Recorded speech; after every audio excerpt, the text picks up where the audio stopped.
जय हिंद दोस्तों, मैं हूं अमन उपाध्याय। इतिहास रिवीजन सीरीज में आपका स्वागत है। आज का टॉपिक है शमसुद्दीन इल्तुतमिश।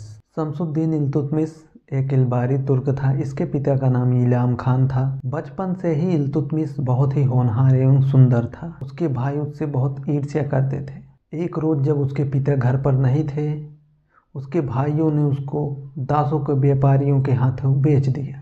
इसके पश्चात इल्तुतमिश 2 बार और बिका। अंततः जमालुद्दीन मोहम्मद चुस्तगबा उसे बेचने के लिए गजनी के बाजार में ले आया।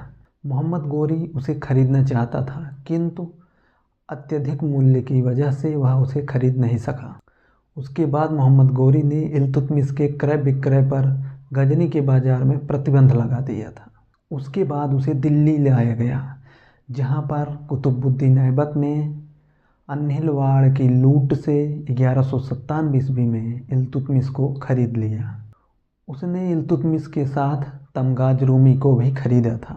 ऐबक ने सर्वप्रथम उसे सरजानदार का पद दिया। तत्पश्चात अमीर शिकार का पद उसे प्राप्त हुआ। उसके बाद उसे ग्वालियर के किले का प्रमुख बनाया गया। तत्पश्चात उसे बुलंदशहर की जागीर दी गई। अंततः इल्तुतमिश दिल्ली सल्तनत की सबसे महत्वपूर्ण बदायूं का इक़्तिदार बना। 1206 ईस्वी में मोहम्मद गोरी ने ऐबक से उसी दास्ता से मुक्ति दिला दी थी।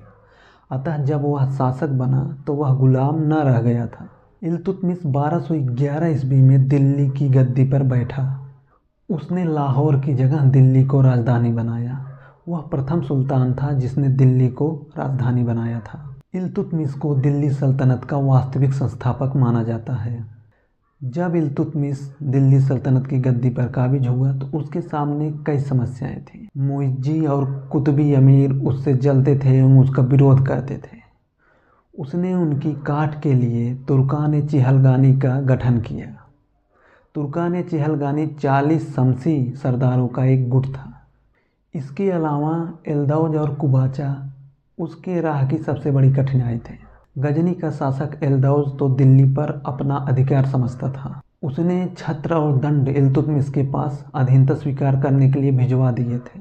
इल्तुतमिश ने उस समय कोई प्रतिक्रिया नहीं दी, किंतु 1215 ईस्वी में ख्वारिज्म के शाह ने गजनी पर आक्रमण किया, जिसकी वजह से एल्दौज को भागकर लाहौर में शरण लेनी पड़ी। यह मौका पाते ही इल्तुतमिश ने उसके खिलाफ तुरंत कूच किया और 1216 ईस्वी में तराइन के तृतीय युद्ध में एल्दौज को पराजित किया और एल्दौज से छुटकारा पाया। इल्तुतमिश ने 1217 ईस्वी में कुबाचा से लाहौर छीन लिया।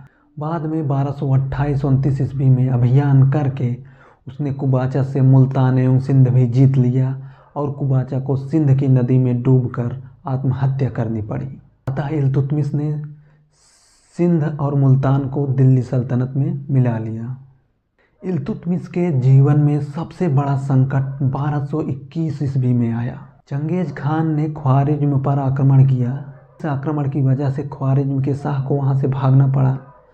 ख्वारिज्म के शाह का पुत्र जलालुद्दीन मगमरनी भागकर भारत आ गया। चंगेज खान ने सिंधु नदी तक उसका पीछा किया।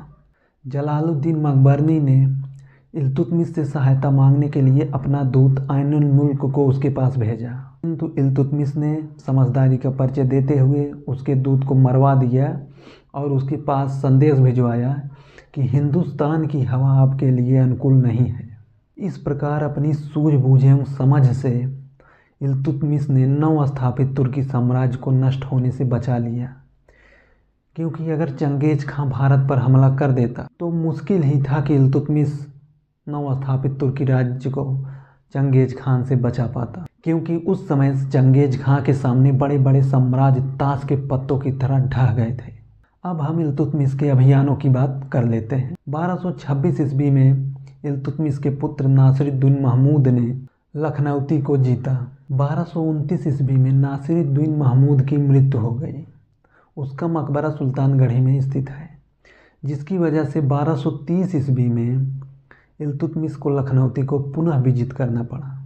1226 ईस्वी में उसने रणथंभौर जीता।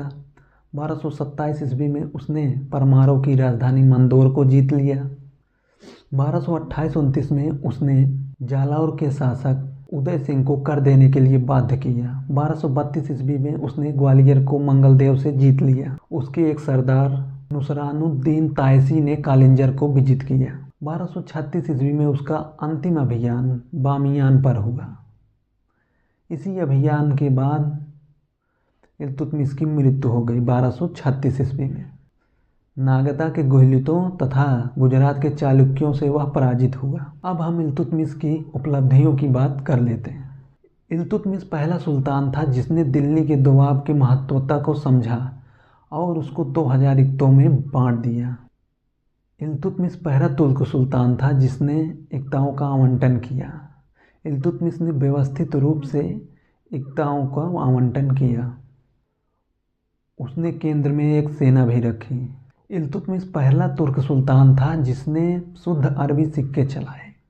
उसने चांदी का टंका 175 ग्रेन तथा तांबे का जीतल नामक चांदी का सिक्का चलाया। सिक्कों पर टकसाल का नाम लिखने की प्रथा भी उसी ने शुरू की थी। 18 फरवरी 1229 को खलीफा का दूत स्वीकृत पत्र लेकर इल्तुतमिश के दरबार में आया। इस पत्र द्वारा इल्तुतमिश के शासन को खलीफा द्वारा मान्यता मिल गई।